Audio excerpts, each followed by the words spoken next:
So mo rin ning last part no sa mong pangaligo no. So makita gyud ninyo no naghipos na mig-iya no kay para manglayas na may ani resort no. Ang uban sa mga kauban no wala gyud naligo na ang uban po nangaligo. Itong niana nga not satisfied pero naligo pod siya.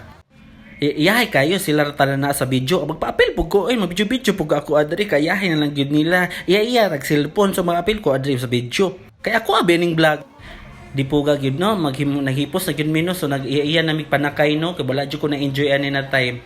Bot lang yun ako mga kauban ko na-enjoy ba ni sila kaya nangaligo man ni sila ihi, mga sipon. So niana gyud ko nga nanggahi na ilang buhok sa sigig pangaligo og sipon og ihi didto. Niyo sa akong video no dadagan gyud tawo no na warag mahubas na gyud ang tubig tungod sa kadagan sa tawo din. Kada siya na part dara nakaligo ko dara katol-katol ang tubig.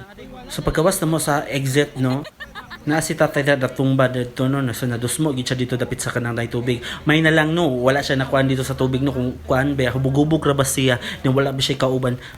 Kung nakuan siya dito sa tubig malumos ba siya ay kay hubog na ba siya. Sa mga pamilya no nakauban na ni tatay no dapat i-guide na siya kay tiguwang na siya din hubog pagid siya. So nang gawas na dito sa resort no. So oy na may boros na niagi na videohan di ay. Resort bago ka makaadto dito sa resort mo gini imo ma-view sa kanang among lugar so nindot gyud ang Bukidnon so mo na Mount Kalayo so dari ra nag-end ang akong video no and bye.